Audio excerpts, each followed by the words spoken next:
अस्सलाम वालेकुम जी। कैसे हैं आप सब लोग? ठीक ठाक हैं। उम्मीद है कि आप सब लोग जो है बखैर वफ़ियत होंगे। आज आप लोगों से बड़ी देर बाद जो है वो मुखातिब होने का मौका मिला है, तो आज मैंने सोचा कि आप लोगों के साथ चंद एक गुजारिशात जो हैं वो करते हैं, चंद एक बातें करते हैं। तो आज मैंने टॉपिक जो आप लोगों के लिए चूज़ किया है, जिसको हम डिस्कस करेंगे, जिस पर हम आपसे बात करेंगे, वो है सिविल सूट की स्टेजेस। दावा जो है वो सिविल सूट जो है वो कैसे होगा, केस जो है वो कैसे फ़ाइल होगा और उसकी जो स्टेजेस हैं वो कौन कौन सी होगी। ठीक है जी। तो इसके अलावा आज हम डेट ऑफ बर्थ की करेक्शन पर भी बात करेंगे कि डेट ऑफ बर्थ का जो है वो सूट जो है वो किस तरह से फ़ाइल होगा। इस वीडियो की डिस्क्रिप्शन में आपको डेट ऑफ बर्थ की चेंज से रेलिवेंट जो है केस जो सूट जो फ़ाइल होना उसकी रेलिवेंट वीडियो जो है वो मिल जाएगी, वो ज़रूर देखिएगा। एज़ यूजुअल आप लोगों से रिक्वेस्ट है कि मेरे चैनल जो है वो सब्सक्राइब करें और बेल आइकॉन को दबाएं। इस वीडियो को फेसबुक पर, व्हाट्सएप पर अपने दोस्तों के साथ शेयर करें ताकि सबके नॉलेज में जो है वो इजाफ़ा हो। सबसे पहले तो जो दावा करने वाला बंदा है उसको प्लेंटिफ बोला जाता है, मुद्दई भी बोला जाता है। दावा जब उसने करने आना है उसको कौन कौन से डॉक्यूमेंट्स की ज़रूरत है? सबसे पहले तो उसकी आईडी कार्ड की कॉपी उसको चाहिए। आईडी कार्ड की कॉपी नहीं है तो उसकी ड्राइविंग लाइसेंस की कॉपी लग सकती है। इसके अलावा कोई भी लाइसेंस अगर उसके पास है उसकी कॉपी लग सकती है। अगर कुछ भी अवेलेबल नहीं है तो उसकी पिक्चर लग सकती है। दावा अगर प्रॉपर्टी से रेलिवेंट है तो जिस प्रॉपर्टी से रेलिवेंट दावा बनता है वहाँ के कोई अगर बिजली का मीटर लगा है उसकी कॉपी चाहिए, गैस का मीटर है उसकी कॉपी चाहिए, या अगर किसी डिसीज की प्रॉपर्टी से रेलिवेंट है तो उसके डेथ सर्टिफिकेट की कॉपी चाहिए। अगर किसी प्रॉपर्टी से रेलिवेंट है उसकी फ़र्ज जमाबंदी की कॉपी चाहिए। इंतकाल की कॉपी हो जाए अच्छी बात है, रजिस्ट्री की कॉपी हो जाए तब भी अच्छी बात है, मसावी की कॉपी हो जाए अच्छी बात है। कोई भी रेलिवेंट डॉक्यूमेंट जिससे जो दावा आप करने जा रहे हैं उसकी निशानदेही हो सके एटलीस्ट। नक्शा मौका अगर आपने कब्ज़ा लेना है, दखलियाबी का दावा आप करने जा रहे हैं, सूट फॉर पोजेशन करने जा रहे हैं, तो नक्शा मौका जो है उसकी कापी पटवारी से बनवा सकते हैं। टेम्परेरी भी बना के लगाई जा सकती है, बाद में भी कोर्ट में प्रोवाइड की जा सकती है। ये चीज़ें अगर एक इंसान के पास होंगी तो उसका दावा जो है वो कोर्ट में नॉर्मली फ़ाइल जो है वो हो जाएगा। उसके बाद जो है स्टेजेस आती हैं दावे की कि सबसे पहले केस फाइल किया बनाकर वकील साहब ने, फ़ाइल उन्होंने जो है वो सबमिट करवा दी। उसके ऊपर जो है फ़र्स्ट डेट ऑफ हियरिंग जो है उसके लिए नोटिस समन जो हैं वो सेंड किए जाते हैं टू द डिफेंडेंट पार्टीज़। अब डिफेंडेंट जो है वो एक भी हो सकता है, मुद्दा अलैह उनको बोला जाता है जिनके खिलाफ दावा किया जाता है, एक से ज़्यादा भी हो सकते हैं। अब जो समन की बात हम पहले करते हैं कि जो नोटिस भेजे जाएंगे दूसरी पार्टी को वो किस तरह से जो है वो भेजे जाएंगे। तो 3 नोटिस आमतौर पर जमा करवाए जाते हैं। कोर्ट की तरफ से एक प्रोसेस सर्वर उसको बोला जाता है, वो लड़का जो है वो कोर्ट का नुमाइंदा जो है वो समन जो है नोटिस जो है वो लेकर तामील के लिए उनकी जो है वो दूसरी पार्टी डिफेंडेंट के पास जाता है। और वो तामील करवाना जो है वो proper time with in reasonable time ज़रूरी है। फॉर एग्ज़ाम्पल कि अगर केस की हियरिंग जो है फ़र्स्ट डेट ऑफ हियरिंग 20 जुलाई है तो 18 जुलाई की शाम तक वो जो है नोटिस सर्व करेगा। नोटिस लेके जाएगा 2 कॉपीज़, एक कॉपी जो है वो डिफेंडेंट को हैंड ओवर करेगा, दूसरी कॉपी के बैक साइड पे डिफेंडेंट के सिग्नेचर लेगा और नोट लिखेगा कि टू द जो है वो नोटिस जो है वो समन है वो has been serve to the male member of the family, male member of the family और विद इन रीज़नेबल टाइम। ये नहीं है अगर आपके 1 बजे आप वहाँ पर नोटिस जो है वो सर्व करने लेके चले जाएं, 1 दिन का कम से कम उनको आप टाइम देंगे, 1 दिन का टाइम मिलेगा दूसरी पार्टी को ताकि वो प्रॉपर जो है वो अरेंजमेंट करके कोर्ट में जो है वो अपीयर हो सकें। 18 जुलाई तक जो है अगर 20 डेट है हियरिंग की तो 18 जुलाई को जो है वो नोटिस जो है वो समन जो है वो सर्व हो जाना चाहिए। उसके बैक पर male member of the family के सिग्नेचर होंगे, उसका मोबाइल नंबर, आईडी कार्ड और इवन थंब इंप्रेशन भी लगा दिया जाता है। यहाँ तक भी है कि मोबाइल के साथ तस्वीर बनाकर back side of the summons जो है उसको प्रिंट आउट करके वो फिर 20 जुलाई को कोर्ट में समन जमा करवा देगा। उसके अलावा एक समन जो है वो through TCS, through leopard courier service, through registry और through postal services of Pakistan जो है विद एक्नॉलेजमेंट ड्यू जो है उसको सेंड किया जाएगा डिफेंडेंट को या डिफेंडेंट पार्टी को। उसके बाद क्या होगा, जब नोटिस जो है वो समन सर्व कर दिया जाएगा तो कोर्ट ये देखेगी कि नोटिस की तामील हो चुकी है, अगर तमील हो चुकी है तो 20 जुलाई को, फॉर एग्ज़ाम्पल अगर 20 जुलाई है तो जज साहब जो है 2 से 3 बजे तक केस को वेट में रखेंगे कि शायद दूसरी तरफ से कोई अपीयर हो जाए। तमील हो चुकी है तो एक्स पार्टी प्रोसीडिंग जो है वो इनिशिएट कर दी जाएगी अगर 3 बजे तक कोई भी डिफेंडेंट साइड से अपीयर नहीं होता। हाँ, अलबत्ता अगर एड्रेस गलत की रिपोर्ट आई है तो फिर प्लेंटिफ को कहा जाएगा कि आप बयान अल्फी जो है वो सबमिट करें कि आपको इस एड्रेस के अलावा कोई जो है ना और एड्रेस जो है वो डिफेंडेंट का आपके इल्म में नहीं है।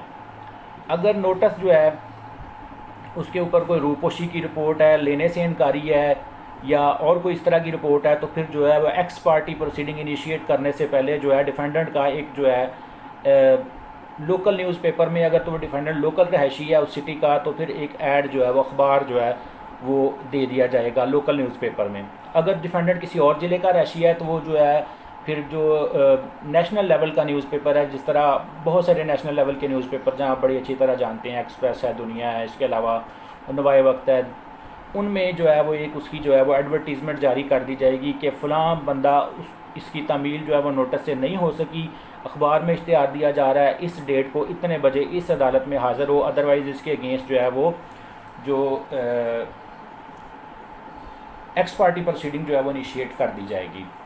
अच्छा जी, अगर डिफेंडर जो है आ जाता है हाज़िर तो फिर क्या होगा? अगर डिफेंडेंट जो है सेकंड पार्टी वो प्राइवेट पर्सन है, डिफेंडेंट हाज़िर आ गया 20 जुलाई को 10 बजे हाज़िर आ गया, उसको मौका दिया जाएगा कि अपना जो है, अच्छा जी, बात हो रही थी कि अगर डिफेंडेंट जो है वो हाज़िर आ जाता है 20 जुलाई को 2 बजे 3 बजे तक, उससे पहले किसी भी टाइम पे हाज़िर आ जाता है तो उसको जो है वो प्रॉपर जो है वो टाइम दिया जाएगा कि वो जो है वो अपना लॉयर जो है वो इंगेज कर सके, लॉयर इंगेज कर सके और वो अपना एक हाज़री मेमो वहाँ पर दाखिल करवा सकता है। नेक्स्ट डेट पे वो एक पावर ऑफ अटार्नी, जिसको वकालतनामा उर्दू में बोला जाता है, कचहरी में लीगल लैंग्वेज में, वो पेश करेगा। प्राइवेट पर्सन है अगर तो 30 दिन का उसको टाइम दिया जाएगा to submit his written statement. Okay, तो 30 दिन के अंदर अंदर उसने जो क्लेम किया गया है वो सिविल सूट में या जो कंटेंशन है प्लेंटिफ की, उस कंटेंशन का रिटन जो है वो स्टेटमेंट जो है वो जवाब दाखिल करना होगा। और वो जो जब जवाब दाखिल करेगा उसके साथ ही अगर वो कोई 711 की एप्लीकेशन देना चाहता है रिजेक्शन ऑफ प्लेंट की तो वो दाखिल करेगा साथ में ही। और इसके अलावा जिन डॉक्यूमेंट्स पर वो रिलायंस करेगा एज़ यूजुअल, जिस तरह प्लेंटिफ ने केस फाइल करते हुए उन डॉक्यूमेंट्स की जो है वो लिस्ट साथ में फ़रिश्त दस्तावेज़ात पेश करता लगाई है और फ़रिश्त नमूना में इन्हसार किया है, उनकी कापियाँ साथ लगाई हैं, बिल्कुल एज़ इट इज़ जो है वो डिफेंडेंट भी अपने जो रिलायंस के डॉक्यूमेंट्स होंगे उनको साथ जो है वो लगाएगा। उसके बाद नेक्स्ट डेट ऑफ हियरिंग जो होगी उस वक्त प्रीलिमिनरी आर्गूमेंट्स होंगे, even that could be on status को और इन सूट फॉर जो टेम्परेरी इंजंक्शन की एप्लीकेशन है उसके ऊपर भी हो सकते हैं, इसके अलावा किसी और चीज़ पर प्रीलिमिनरी आर्गूमेंट्स हो सकते हैं। उसके बाद क्या होगा, जज साहब प्रीलिमिनरी आर्गूमेंट सुनेंगे, अगर तो वो स्टेटस को से रेलिवेंट हैं तो स्टेटस को जो है वो दोनों पार्टीज़ को सुनने के बाद डिसाइड किया जाएगा कि स्टेटस को कंफर्म होगा या फिर जो है वो नहीं कंफर्म होगा। अगर कंफर्म होता है तो डिफेंडेंट जो है वो एक इंटरम ऑर्डर होगा, उस इंटरम ऑर्डर के अगेंस्ट डिफेंडेंट जो है वो निगरानी मुख्तलिफ ऑर्डर्स पे मुख्तलिफ है वो निगरानी कर सकेगा डिस्ट्रिक्ट जज के पास। वो आगे एडिशनल डिस्ट्रिक्ट जजेस जो हैं वो सुनेंगे, निगरानी कर देगा, रिवीजन कर देगा। रिव्यू की एप्लीकेशन भी दी जा सकती है लेकिन उसका स्कोप बहुत कम है, वो फिर किसी वीडियो में हम जो है उसको डिस्कस करेंगे। कुछ अपीलेबल भी हैं ऑर्डर, उनकी अपील भी हो सकती है। ठीक है जी, इसके अलावा दोनों जो अगर स्टेटस को कंफर्म नहीं होता तो फिर प्लेंटिफ जो है कंफर्म करवाने के लिए उसकी जो है वो रिवीजन कर सकता है, फाइल कर सकता है। अगर प्रीलिमिनरी आर्गूमेंट्स हुए हैं, किसी पार्टी ने कुछ नहीं किया, तो जज साहब क्या करेंगे, जज साहब जो हैं वो दोनों पार्टीज़ की कंटेंशन सुनने के बाद इशू फ्रेमिंग के लिए एक डेट मुकर्रर कर देंगे। फ्रेमिंग ऑफ इश्यूज़ के लिए उसका मतलब क्या है जी, उसका मतलब है कि तनाज़ा किस किस बात का है पार्टी में। जो प्लेंटिफ ने दावा किया है उसकी जो है प्लेंट है उसको देखकर और जो रिटन स्टेटमेंट है उसके बाद आर्गूमेंट्स हैं, उसके बाद डॉक्यूमेंट्स हैं, उनको देखकर जज साहब इस बात का फैसला करेंगे कि दोनों पार्टीज़ में झगड़ा किस बात का है, उसकी बाबत वो इशू फ्रेम करेंगे और साथ में मेंशन करेंगे कि किस पार्टी का बारे सबूत किस इशू का बारे सबूत किस पार्टी पे है, ऑनर्स ऑफ प्रूफ जो है वो किस इशू का किस पार्टी के ऊपर है। फॉर एग्जांपल अगर कोर्ट फीस का है तो वो कोर्ट फीस का जो है बारे सबूत जो है वो प्लेंटिफ अगर कहता है कि कोर्ट फीस नहीं लगती तो उसका बारे सबूत प्लेंटिफ के ऊपर होगा। ठीक है, नेचुरली अगर इसको देखा जाए तो ऐसा होता है कि जो पार्टी जिस चीज़ का इनकार कर रही हो उसका ऑनर्स ऑफ प्रूफ ऑन जो है वो डेट पार्टी उस पार्टी पे होता है। जिस पार्टी ने इनकार करना है किसी चीज़ का उस इशू का बारे सबूत जो है ऑनर्स ऑफ प्रूफ उस पार्टी के ऊपर जो है वो चला जाएगा। इशू फ्रेम करने के बाद 7 दिन के अंदर अंदर दोनों पार्टीज़ ने अपनी लिस्ट ऑफ विटनेसेस जो है with certificate of readiness and some other documents जो है वो आप लगा के उसको फाइल कर सकते हैं। 7 दिन के अंदर फरिस्त गवाहान देना सिविल सूट में ज़रूरी है, अदरवाइज़ आप जो लिस्ट में गवाहान के नाम देंगे आप उन्हीं गवाहान को जो है कोर्ट में पेश कर सकते हैं। अगर आपने गवाह का नाम जो है वो फरिस्त गवाहान में नहीं दिया तो जिस गवाह का नाम आपने फरिस्त गवाहान में नहीं लिखा उसको आप बतौर गवाह बाद में पेश नहीं कर सकेंगे। हाँ, अलबत्ता until unless exceptions are always there, तो अगर कोई गवाह जो फरिस्त में आपने दिया उसकी डेथ हो जाती है, उसका बेटा आप ऐड करना चाहते हैं या शहादा अल शहादत विटनेस को आप पेश करना चाहते हैं या कोई और गवाह मज़ीद उसकी जगह पेश करना चाहते हैं तो उसके लिए बाकायदा आपको कोर्ट में एक एप्लीकेशन देनी पड़ेगी, दूसरी पार्टी उसका जवाब देगी, फिर उस पर आर्गूमेंट्स होंगे, उसके बाद उसका जो है वो इंटरम ऑर्डर होगा, फिर जो ऑर्डर होगा उसके मुताबिक जो है वो फैसला होगा कि कौन सा गवाह जो है वो पेश होगा और कौन सा गवाह नहीं पेश होगा। इसलिए ये बड़ा ही इंपॉर्टेंट स्टेप है, बड़ी ही इंपॉर्टेंट स्टेज है सिविल केस में कि कौन सा गवाह पेश होगा कौन सा गवाह नहीं पेश होगा। इसलिए लिस्ट ऑफ विटनेसेस जो है वो बड़े ही ध्यान से पार्टीज़ को बड़ा सीरियस होकर इस चीज़ को लेकर जो है वो देनी चाहिए। ठीक हो गया जी। अब आती है स्टेज एविडेंस की, जहाँ से प्रॉपर केस शुरू होता है। इशू फ्रेमिंग के बाद जो है, फ्रेमिंग ऑफ इशूज़ के बाद जो है proper hearing of the case जो है वो शुरू होती है। प्लेंटिफ को कहा जाएगा कि तुम अपनी कंटेंशन प्रूव करने के लिए विटनेस लेके आओ कोर्ट में।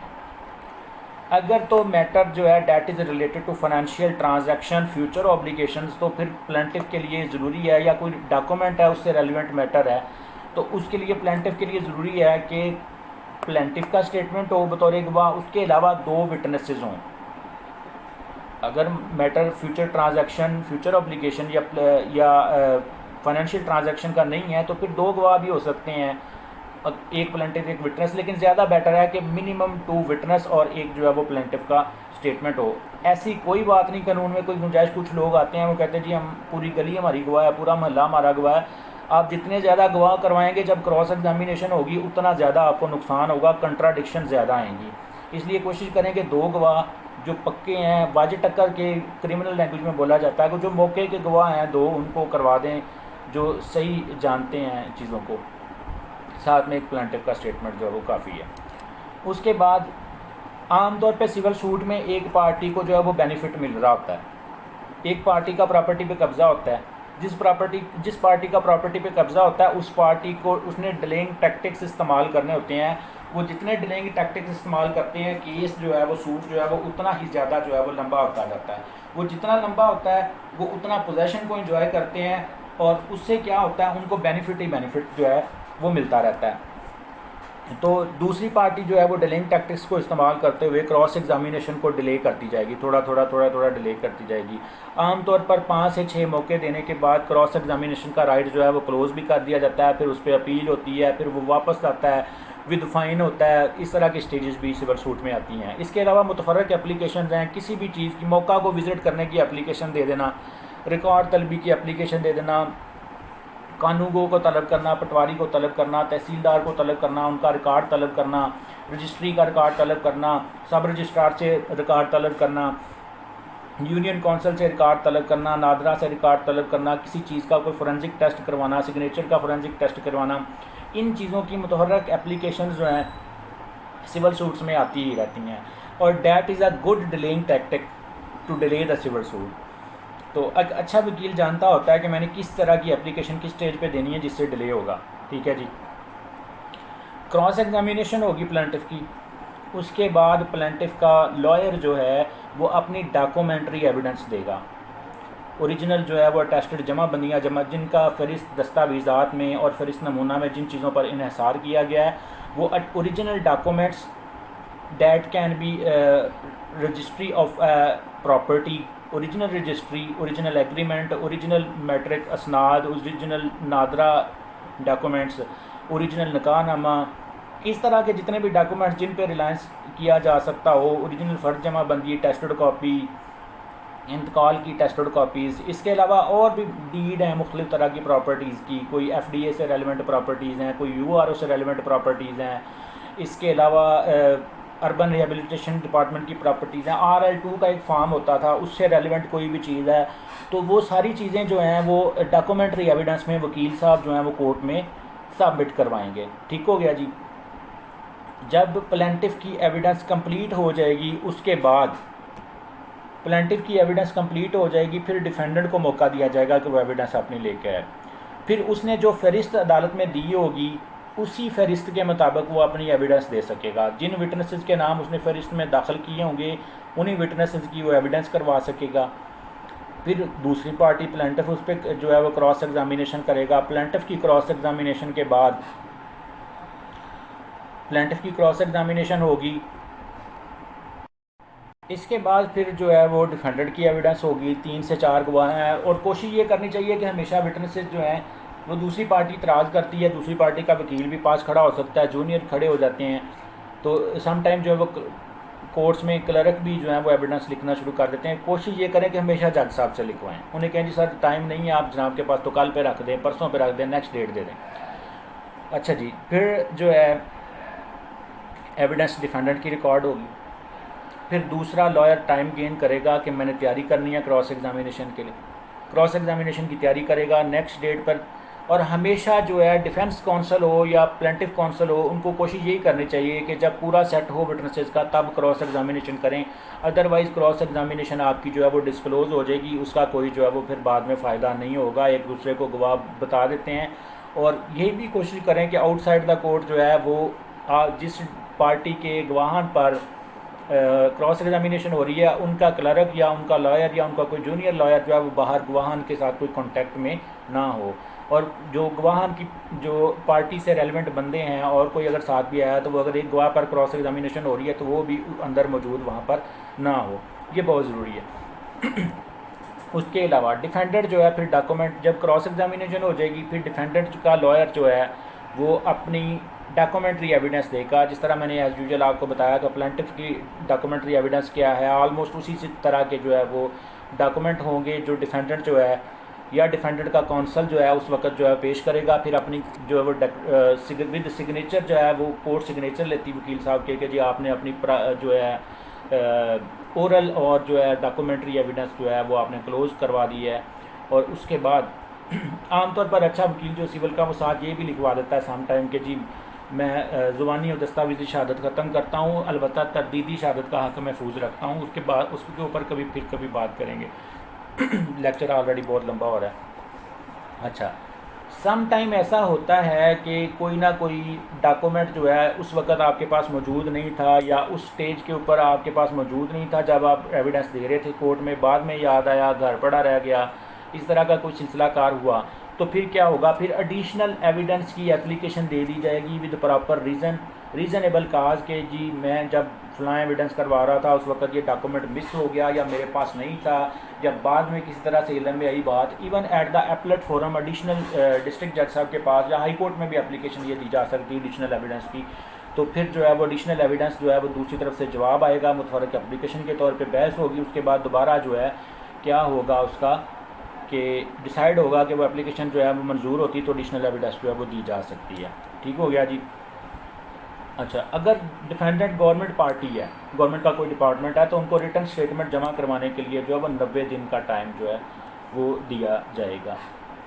इसके बाद सिविल केस में फ़ाइनल आर्गूमेंट्स होंगे, दोनों तरफ से वकला की आमने सामने बहस होगी। कोशिश ये करें कि आमने सामने बहस करें और साथ में रिटर्न आर्गूमेंट्स भी दें ताकि वो जुडिशल फ़ाइल का हिस्सा बन जाएँ। आगे जब जाएगी रिकॉर्ड में तो वो ज़रा जो है वो रिकॉर्ड का हिस्सा बने होंगे आपके आर्गूमेंट्स। साइटेशन निकालते हैं दोनों वकला, मेहनत करते हैं, बड़ा मशक्क़त तलब काम होता है। अगर केस जो है वो कंटेस्टेड हो, कोई प्रॉपर्टी से रेलिवेंट हो तो बड़ा मेहनत तलब काम होता है, मशक्क़त तलब काम होता है। फ़ाइनल स्टेज होती है केस की, बहस होती है, उसके बाद जो है वो जज साहब इसका फ़ैसला करते हैं। तो उसके बाद 30 डेज़ का टाइम होता है। जो पार्टी अग्रीव्ड फील करे वो उस पार्टी जो है अपील कर सकती है। ये सादा सी मोटी मोटी सी सिविल सूट की स्टेजेस हैं जो बंदा नचीज़ ने आप लोगों के साथ डिस्कस की हैं। मेरी आप लोगों से एक रिक्वेस्ट है कि चैनल सब्सक्राइब कर दें। जूनियर लॉयर्स जो हैं या लॉ के जो स्टूडेंट्स हैं उन तक मेरी वीडियोस पहुंचा दें, मेरा चैनल जो है उन तक पहुंचा दें ताकि वो जो है इसको देखें और दूसरों तक शेयर करें, फेसबुक पर शेयर करें, व्हाट्सएप पर शेयर करें। इसके अलावा नॉलेज गेन करेंगे वो। इसके अलावा अगर आप मुझसे बात करना चाहते हैं तो मेरा कॉन्टैक्ट नंबर जो है वो लिस्ट में दिया, नीचे डिस्क्रिप्शन में दिया गया है। मुझे व्हाट्सएप कर सकते हैं आप मेरे नंबर पर 0302395400 पर, और व्हाट्सएप मैसेज कर सकते हैं, ऑफलाइन मैसेज भी कर सकते हैं, कॉल भी कर सकते हैं, लेकिन समटाइम ज़रा देख लीजिएगा कि टाइम जो है वो कोई मुनासिब हो। तो मुझे दुआ में याद रखिएगा। उम्मीद है आप लोगों ने इस वीडियो से जो है कुछ ना कुछ सीखा होगा। तो अस्सलाम वालेकुम।